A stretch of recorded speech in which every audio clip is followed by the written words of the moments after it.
الإسلام ديني ومحمدا رسول الله. الحمد لله رب العالمين، الصلاة والسلام على سيد المرسلين، اما بعد فاعوذ باللہ من الشیطان الرجیم، بسم اللہ الرحمن الرحیم۔ السلام علیکم ورحمۃ اللہ وبرکاتہ۔ آج کے اس پروگرام میں ہم زکوٰۃ ادا کرنے کے فوائد اور نہ ادا کرنے کے نقصانات کے بارے میں گفتگو کریں گے۔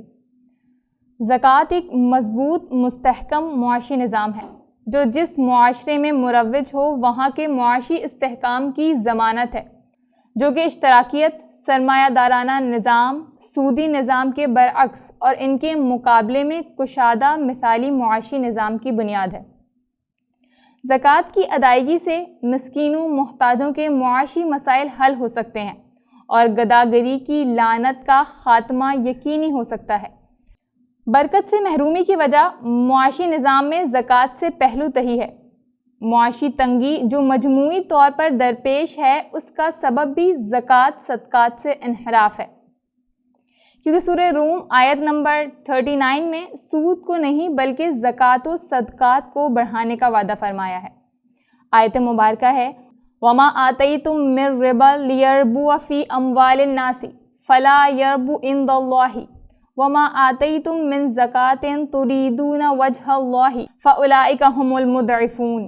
ترجمہ، اور جو چیز تم سود سے دیتے ہو تاکہ وہ بڑھے ان لوگوں کے مالوں میں سے، تو اللہ تعالیٰ کے یہاں وہ نہیں بڑھے گی، اور جو زکوٰۃ تم اللہ کی رضا چاہتے ہوئے دیتے ہو تو یہی لوگ دگنا کرنے والے ہیں۔ اور مزید سورہ بقرہ آیت نمبر 277 میں یہ خوشخبری بیان فرمائی ہے کہ زکوٰۃ ادا کرنے والے قیامت کے دن ہر قسم کے خوف اور غم سے محفوظ ہوں گے۔ اللہ تعالیٰ کا ارشاد ہے ان الذین آمنوا وعملوا الصالحات واقاموا الصلاۃ وآتوا الزکاۃ لہم اجرہم عند ربہم ولا خوف علیہم ولا ہم یحزنون۔ ترجمہ، بے شک وہ لوگ جو ایمان لائے اور نیک اعمال کیے اور نماز قائم کی اور زکوٰۃ ادا کیا، ان کے لیے ان کے رب کے پاس اجر ہے، اور نہ وہ خوف زدہ ہوں اور نہ ہی غمگین ہوں گے۔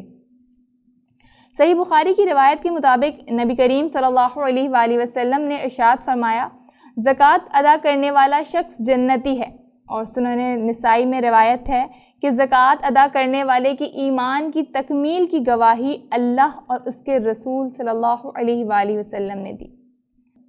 زکوٰۃ ادا کرنے کے کچھ فضائل و فوائد جان لیتے ہیں۔ زکوٰۃ ادا کرنے کی بے شمار فضیلتیں ہیں اور بے انتہا فائدے ہیں۔ سب سے پہلا فائدہ تکمیل ایمان کا ذریعہ ہے۔ زکوٰۃ دینا تکمیل ایمان کا ذریعہ ہے، جیسے کہ رسول اللہ صلی اللہ علیہ وآلہ وسلم نے ارشاد فرمایا کہ تمہارے اسلام کا پورا ہونا یہ ہے کہ تم اپنے مالوں کی زکوٰۃ ادا کرو۔ ایک اور مقام پر ارشاد فرمایا جو اللہ اور اس کے رسول پر ایمان رکھتا ہے اسے لازم ہے کہ اپنے مال کی زکوٰۃ ادا کرے۔ سورہ اعراف میں اللہ کریم ارشاد فرماتا ہے اور میری رحمت ہر چیز کو گھیرے ہوئے ہے، تو ان قریب میں نعمتوں کو ان کے لیے لکھ دوں گا جو ڈرتے اور زکوٰۃ ادا کرتے ہیں۔ زکوٰۃ ادا کرنا تقوی حاصل کرنے کا بھی ذریعہ بنتا ہے۔ یہ قرآن کریم میں متقین کی علامت میں سے ایک علامت یہ بھی بیان کی گئی ہے کہ زکوٰۃ دینے والا پرہیزگار ہے۔ آیت مبارکہ ہے وَمِمَّا رَزَقْنَاهُمْ يُنْفِقُونَ، سورہ بقرہ آیت نمبر 3، اور ہماری دی گئی روزی میں سے ہماری راہ میں خرچ کرتے ہیں۔ زکوٰۃ دینے والا کامیاب لوگوں کی فہرست میں شامل ہو جاتا ہے، جیسے کہ قرآن کریم میں فلاح کو پہنچنے والوں کا ایک کام زکوٰۃ بھی گنوایا گیا ہے۔ ارشاد خداوندی ہے قد افلح المؤمنون الذین هم فی صلاتهم خاشعون والذین هم عن اللغو معرضون والذین ہم للزکاۃ فاعلون، کہ بے شک مراد کو پہنچے ایمان والے جو اپنی نماز میں گڑ گڑاتے ہیں، اور وہ جو کسی بیہودہ بات کی طرف التفات نہیں کرتے، اور وہ کہ زکوٰۃ دینے کا کام کرتے ہیں۔ زکوٰۃ کی ادائیگی سے غریب لوگوں کی ضرورت پوری ہو جاتی ہے اور ان کے دل میں خوشی داخل ہو جاتی ہے۔ مزید زکوٰۃ دینے کا عمل اخوت اسلامی کی بہترین تعبیر ہے، کہ ایک غنی مسلمان اپنے غریب مسلمان بھائی کو زکوٰۃ دے کر معاشرے میں سر اٹھا کر جینے کا حوصلہ مہیا کرتا ہے۔ اس کے علاوہ غریب مسلمان بھائی کا دل کینہ و حسد کا شکار ہونے سے محفوظ رہتا ہے، کیونکہ وہ جانتا ہے کہ اس کے غنی بھائی کے مال میں اس کا بھی حق ہے، اور وہ اپنے بھائی کے جان مال میں برکت کے لیے دعا گو رہتا ہے۔ نبی کریم صلی اللہ علیہ وآلہ وسلم نے فرمایا، بے شک مومن کے لیے مثل عمارت ہے، بعض کو تقویت پہنچاتا ہے۔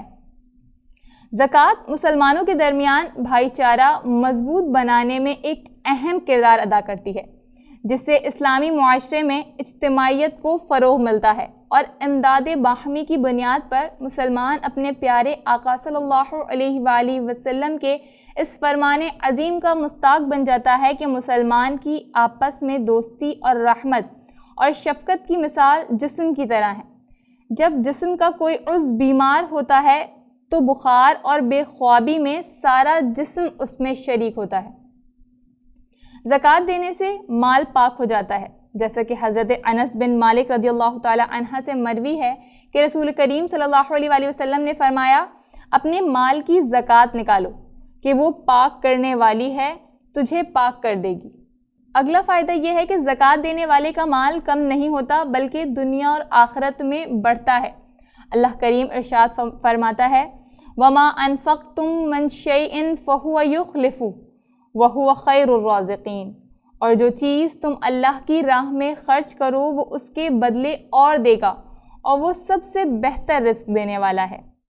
بس زکوٰۃ دینے والے کو یہ یقین رکھتے ہوئے خوش دلی سے زکوٰۃ دینی چاہیے کہ اللہ تعالیٰ اس کو بہتر بدلہ عطا فرمائے گا۔ رسول کریم صلی اللہ علیہ وآلہ وسلم کا فرمان ہے، صدقے سے مال کم نہیں ہوتا۔ اگرچہ ظاہری طور پر مال کم ہو جاتا ہے لیکن حقیقت میں بڑھ رہا ہوتا ہے۔ جیسے درخت سے خراب ہونے والی شاخوں کو اتارنے میں بظاہر درخت میں کمی نظر آ رہی ہوتی ہے، لیکن یہ اتارنا اس کی نشو و نما کا سبب ہوتا ہے۔ زکوٰۃ دینے والے کی زکوٰۃ ہر سال بڑھتی رہتی ہے۔ زکوٰۃ دینا حفاظت مال کا سبب ہے، جیسا کہ نبی کریم صلی اللہ علیہ وآلہ وسلم نے فرمایا کہ اپنے مالوں کو زکوٰۃ دے کر مضبوط قلعوں میں کر لو اور اپنی بیماریوں کا علاج خیرات سے کرو۔ جس طرح زکوٰۃ ادا کرنے کے بے شمار فوائد و ثمرات ہیں، اسی طرح زکوٰۃ ادا نہ کرنے کے سخت نقصانات ہیں۔ سورہ حامیم سجدہ آیت نمبر 7 میں زکوٰۃ ادا نہ کرنے والوں کو آخرت میں منکر قرار دیا گیا۔ آیت مبارکہ ہے، الذین لا یؤتون الزکاۃ وہم بالآخرۃ ہم کافرون، اور وہ لوگ جو زکوٰۃ ادا نہیں کرتے اور وہ آخرت کا انکار کرنے والے ہیں۔ اس کے علاوہ سورہ توبہ کی آیت نمبر 34 اور 35 میں زکوٰۃ ادا نہ کرنے والوں کے متعلق سخت وعید ہے کہ قیامت کے دن ان کے جمع شدہ مال، سونے، چاندی وغیرہ سے آگ دہکائی جائے گی، پھر ان لوگوں کی پیشانیوں، پہلوؤں اور پیٹھوں پر داغا جائے گا اور کہا جائے گا کہ اس مال کا مزہ چکھو جو تم جمع کیے رکھتے تھے۔ طبرانی کی روایت کے مطابق زکوٰۃ کی عدم ادائیگی قحط سالی کا سبب اور ناپسندیدہ عمل قرار دیا گیا ہے۔ زکوٰۃ کے نقصان میں سب سے پہلا نقصان یہ ہے کہ ہم ان فوائد سے محروم ہو جاتے ہیں جو اس کے ادا کرنے کی صورت میں ہمیں مل سکتی ہے۔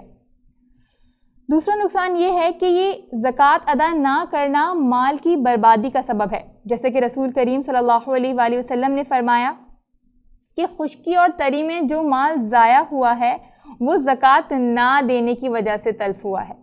ایک اور مقام پر ارشاد فرمایا کہ زکوٰۃ کا مال جس مال میں ملا ہوگا وہ اسے تباہ کر دے گا۔ بعض ائمہ کرام نے اس حدیث کے یہ معنی بیان کیے ہیں کہ زکوٰۃ واجب ہوئی اور ادا نہ کی اور اپنے مال میں ملائے رہا تو یہ حرام اس حلال کو ہلاک کر دے گا۔ امام احمد رحمۃ اللہ تعالی علیہ نے فرمایا ہے کہ اس کے یہ معنی ہیں کہ مالدار شخص مال زکوٰۃ لے تو یہ مال زکوٰۃ اس کے مال کو ہلاک کر دے گا کہ زکوٰۃ تو فقیروں کے لیے ہے۔ اگلا نقصان اجتماعی نقصان ہے کہ زکوٰۃ ادا نہ کرنے والی قوم کو اجتماعی نقصان اٹھانا پڑتا ہے کہ رسول کریم صلی اللہ علیہ وآلہ وسلم نے فرمایا، جو قوم زکوٰۃ نہ دے گی اللہ تعالیٰ اسے قحط میں مبتلا فرما دے گا۔ ایک اور مقام پر ارشاد فرمایا، جب لوگ زکوٰۃ کی ادائیگی چھوڑ دیتے ہیں تو اللہ کریم بارش کو روک دیتا ہے۔ اگر زمین پر چوپائے موجود نہ ہوتے تو آسمان سے پانی کا ایک قطرہ بھی نہ گرتا۔ زکوٰۃ نہ ادا کرنے والے پر اللہ اور اس کے رسول کی لعنت کی گئی ہے، جیسے کہ حضرت سیدنا عبداللہ بن ابن مسعود رضی اللہ تعالیٰ عنہ روایت کرتے ہیں کہ زکوٰۃ نہ دینے پر رسول اللہ صلی اللہ علیہ وآلہ وسلم نے لعنت فرمائی ہے۔ مزید زکوٰۃ ادا نہ کرنا عذاب جہنم میں مبتلا کر دیتا ہے۔ نبی کریم صلی اللہ علیہ وآلہ وسلم نے فرمایا کہ زکوٰۃ نہ دینے والا قیامت کے دن دوزخ میں ہوگا۔ ایک اور مقام پر فرمایا کہ دوزخ میں سب سے پہلے 3 لوگ جائیں گے، ان میں سے ایک وہ مالدار ہے جو اپنے مال میں اللہ تعالیٰ کا حق ادا نہیں کرتا۔ ان وعیدوں کے علاوہ ایک اہم بات وہ یہ ہے کہ جو لوگ زکوٰۃ ادا کرنے میں پس و پیش سے کام لیتے ہیں وہ یہ بات جان لیں کہ شریعت کی روح سے زکوٰۃ ادا نہ کرنا یعنی زکوٰۃ کا انکار کرنے والا مطلقاً کافر ہے اور دائرہ اسلام سے خارج ہے۔ زکوٰۃ اگرچہ ایک مالی عبادت ہے جس کا ادا کرنا باعث ثواب تو ہے ہی، مگر قرآن و حدیث میں اس کے جس قدر فوائد بیان کیے گئے ہیں اور نہ ادا کرنے والوں کے لیے جس قدر وعیدیں ہیں وہ اس عبادت کی اہمیت کو کئی گنا بڑھا دیتی ہیں۔ لہٰذا ہر صاحب نصاب کو خوش دلی اور اخلاص کے ساتھ اس عبادت کو ادا کرنا چاہیے۔ وآخر دعوانا ان الحمد للہ رب العالمین۔ ربي والإسلام ديني ومحمدا رسول